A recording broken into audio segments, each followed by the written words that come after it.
Well, I started a group called Toronto Pig Safe, and we started doing vigils at a Toronto slaughterhouse, but that slaughterhouse went bankrupt 2 years ago, Koala Meatpackers.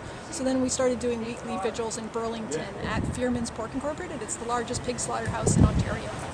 Our group does weekly vigils in front of slaughterhouses.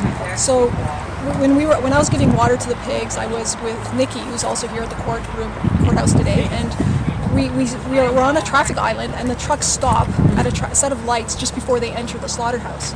And so when they stop, we talk to them, say we love them, that we're sorry, we give them water, and we bear witness.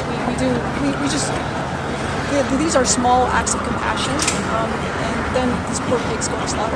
And I find it interesting that they would lay charges because they in fact have been fined for putting manure into the Thomas River and poisoning people with that. So they've been charged hundreds of thousands of dollars for that. And he was even sentenced 1 month in jail, but they appealed. And so then he just got a fine of a few $100,000.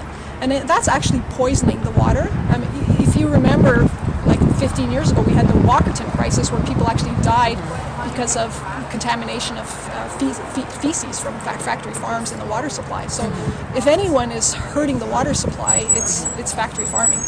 I've been collecting photos of people giving water to thirsty animals around the world. So there's a famous photo of an Australian fireman giving a koala bear water. And that made international news because it was the tragedy of climate change and extreme weather.